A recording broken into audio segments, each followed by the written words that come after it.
Leather shoes. They're stylish, durable, and often the most expensive thing on your shopping list after, rent. But have you ever wondered how they're made? No, they don't magically appear on store shelves after a fairy godmother waves her wand at some cowhide.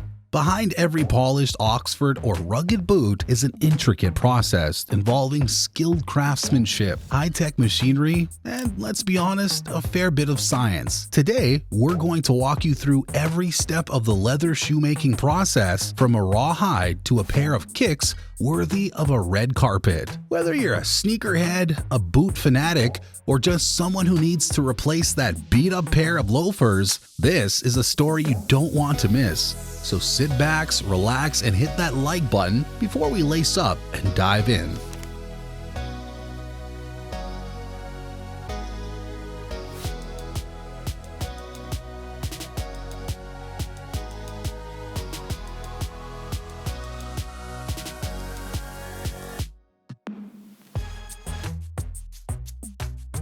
Every leather shoe begins with, you guessed it, leather. But not all hides are created equal.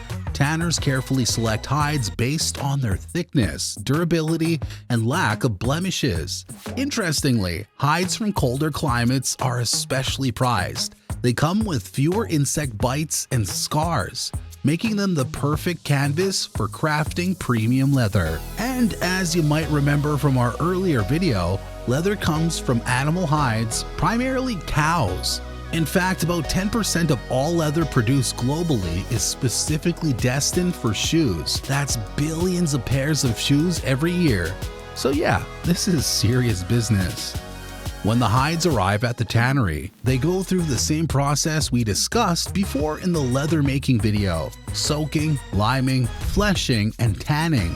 But did you know that the type of leather chosen can make or break a shoe's final look and feel? For instance, full-grain leather retains the natural imperfections and markings of the hide, which is why it ages so beautifully over time, developing a unique patina. On the other hand, corrected grain leather undergoes sanding and buffing to remove imperfections, giving it a more unique but less character-rich appearance.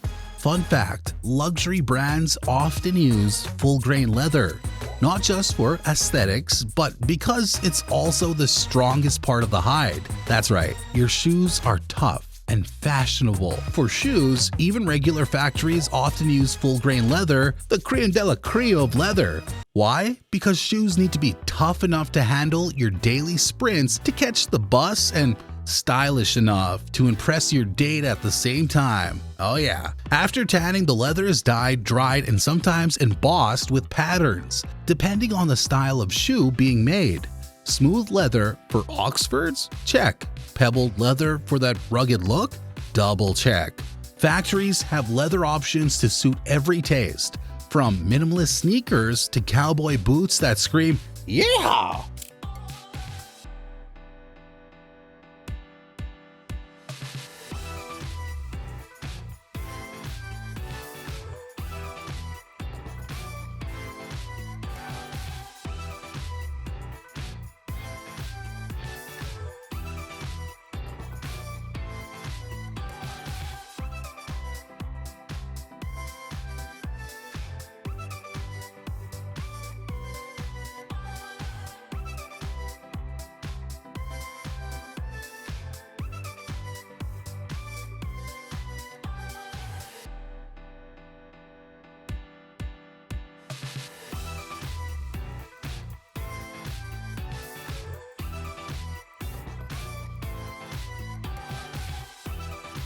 Now that the leather is ready, it's time to cut it into pieces that will eventually form your shoes. This step is where precision is key. Factories can't just start hacking away like it's an arts and crafts project. Why are some shoemakers still cutting leather by hand in an era of high-tech machines? High-tech cutting machines use patterns or molds called clicking dies to slice the leather into specific shapes. And here's where technology meets sustainability. Many factories use advanced mapping software to optimize the cutting process, reducing waste and finding creative uses for leftover scraps. So the next time you see a leather keychain, it might just be a byproduct of this efficiency. Here's a cool fact. The term clicking comes from the sound the hand-operated press used to make when cutting the leather in older factories. Today's high-tech versions may be quieter, but they still draw inspiration from those early tools. And believe it or not, waste reduction is a huge focus during cutting. Some brands use computer algorithms to optimize leather placement on the hide, ensuring minimal scraps. That's not just eco-friendly, it's cost-effective too. Each piece has a purpose. The upper, that's the visible top part of the shoe. The vamp, that's the section that covers your toes. And the quarter, that's the side panels. But here's the twist. Some factories still rely on skilled artisans known as clickers to cut the leather by hand. These experts can spot flaws in the material and ensure that only the best sections are used. It's like having a leather sommelier, except instead of wine, they're sniffing out wrinkles instead of scars. After cutting the leather, the material is ready to be shaved to the desired thickness. This process is known as skydiving or splitting, and it helps to make the leather elastic enough to be sewn and built for constructing that shoe, but at the same time strong enough to support the expected usage. Factories employ machines that resemble giant pencil sharpeners to shave off many layers. This step might seem simple, yet skiving is an activity of its own kind at one's workplace. For example, thin material, such as leather, is used in shaping the crinkled finish of women's ballet flats or the smooth exterior of formal men's dress shoes. Oh, and those classic moccasins? Cheap knives can be dangerous to leather and do not adapt easily to the soft and flexible material, where specialized artisans employ manual skiving tools to create success. Without this attention to detail, your shoes wouldn't just look chunky, they'd actually feel uncomfortable to wear. The work here is to find the middle ground. If the leather is thin, it will tear easily. If too thick, walking feels like wearing bricks on one's feet. Men will also find that various types of shoes require shoes of different thickness. Classical design and line formal shoes, in contrast, need slightly thinner and softer leather materials, while robust lines and working boots need thicker leathers for durability and optimum protection. What about those fancy brogues or loafers that come with some sort of embroidery or other? Skiving comes in handy because through it, there will be no formation of lumps when the leather is folded. Fashion and function, baby.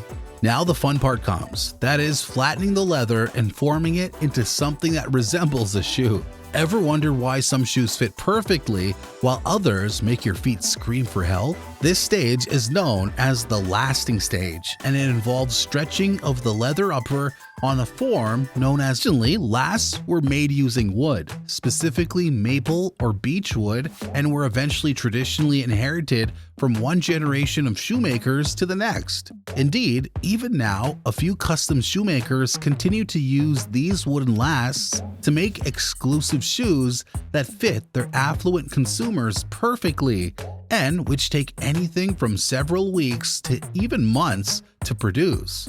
Fun fact, the word last stems from the Old English word laiast, which means print of the foot. Okay, so it's not innocent of history either.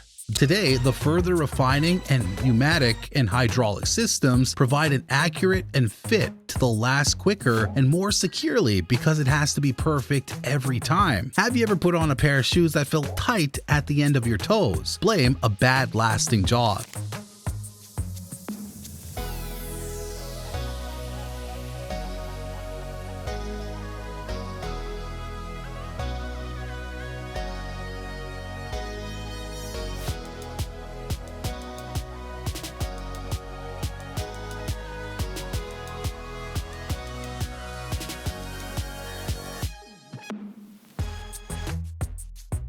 At this point, the leather upper is starting to look like a shoe, but it's still missing some key elements, like a sole And, well, durability. That's where stitching comes in. Factories use heavy-duty sewing machines to assemble the leather pieces and attach linings, decorative details, and reinforcement panels. This step also includes creating perforations for lace holes or adding elastic panels for slip-ons. For high-end leather shoes, hand stitching is still a gold standard. But stitching isn't just about durability, it's about style. Decorative stitches, like those on brogues or moccasins, are iconic features that add character to the shoe. Some luxury brands even let you customize the stitching pattern, making your shoes truly one of a kind. Take the Goodyear welt, for example, a hallmark of premium craftsmanship. This stitching method involves sewing a strip of leather, the welt, to both the leather with incredible precision. This isn't just about aesthetics, it's about strength. Hand stitching creates shoes that can last for decades if cared for properly.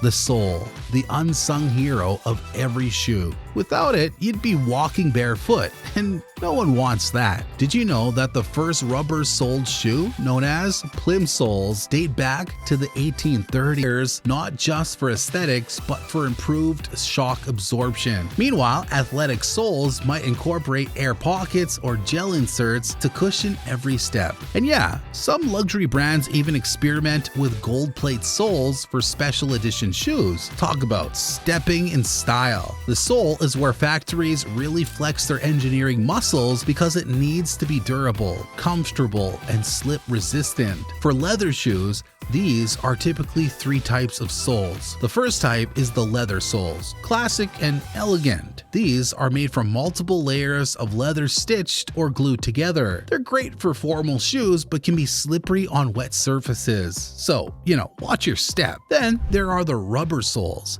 perfect for casual or outdoor shoes. Rubber soles are tough, grippy, and waterproof. And finally, the combination soles. These mix leather and rubber for the best of both worlds: style and practicality. The materials used for soles have changed dramatically over time. Early shoes often featured wooden soles, which were durable but rigid and noisy. Rubber soles became, popular in the 20th century for their flexibility and traction, thanks to innovations in vulcanization. Modern technologies now allow for lightweight, shock-absorbing soles made from materials like EVA foam, which are game changers for comfort. Once the sole is chosen, it's attached to the leather upper using one of three methods, which is either cementing, where glue is used to bond the sole to the upper. It's quick, cheap, and common in mass-produced shoes. Then there's stitching, a more durable method where the sole is sewn to the upper. This is common in high-quality shoes, especially in those made with Goodyear welt or Blake stitch construction, or by vulcanizing, which is used for sneakers. This process bonds the sole to the upper with heat and pressure, creating a seamless connection. With the sole in place, the shoe is almost ready to hit the runway or your local mall. But first, it needs a little glam. This is where factories add the finishing touches that make leather shoes stand out. The shoes are polished, buffed, and treated with waxes or oils to enhance the leather's shine and protect it from scuffs. Decorative elements like brogue patterns or embossed logos are added at this stage, and the insoles and laces are installed. Brogue patterns, those iconic perforated designs, actually have a practical origin. They were first used in 19th century Scotland to allow water to drain out of the shoes when crossing wet terrains. Nowadays, brogues are all about fashion, but their functional roots make them a symbol of clever design. And speaking of clever, did you know that some luxury shoe brands embedded RFID chips in their soles for authenticity tracking? This tech ensures your $1,000 Oxfords aren't swapped out for counterfeits. Finally, the shoes go through quality control, where inspectors check for flaws, uneven stitching, or any other imperfections. If they pass, they're packed into boxes and shipped off to stores worldwide. Leather shoe production isn't without its controversies. The tanning process in particular generates a lot of waste and pollutants. Many factories are working to adopt eco-friendly practices, such as water recycling and using plant-based tanning agents. Many brands are now focusing on ethically sourced leather. This means working with tanneries certified by organizations like the Leather Working Group, which ensures that environmental and social standards are met. Some companies even use hides that are byproducts of the meat industry, minimizing waste. One innovative approach involves turning food industry byproducts into leather alternatives. For example, some companies are experimenting with pineapple leaves, mushroom fibers, or even apple peels to create vegan leathers that mimic the look and feel of the real deal. And don't underestimate recycling efforts. Some shoe brands now offer programs where old leather shoes are ground up to create new soles or linings. And let's not forget about alternatives like vegan leather, which is gaining, popularity. While it's not quite the same as the real deal, it's a great option for those who want to look stylish without compromising their values. Leather shoes have been a symbol of quality and status for centuries. From medieval cobblers to modern-day factories, the art of shoemaking has evolved into a fascinating blend of tradition and technology. The debate between handmade and machine-made shoes is as old as industrialization itself. Every time you slip on a pair of leather shoes, take a moment to appreciate the craftsmanship that went into them. Behind every stitch and sole is a story of innovation, artistry, and a little bit of leather magic.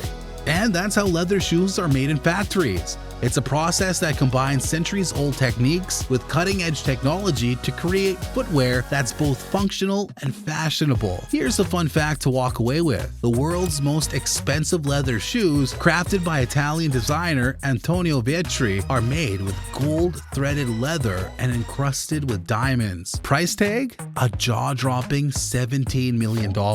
So if your current pair of Oxfords feel a little too plain, just remember, you could always upgrade if you win the lottery. If you enjoyed this deep dive into the world of leather shoes, hit that like button, subscribe, and share this video with your shoe-loving friends. Who knows, maybe it'll inspire someone to take up shoemaking as a hobby. Until next time, keep walking in style, and don't forget to check the sole of your shoes for a hidden story. See you in the next video.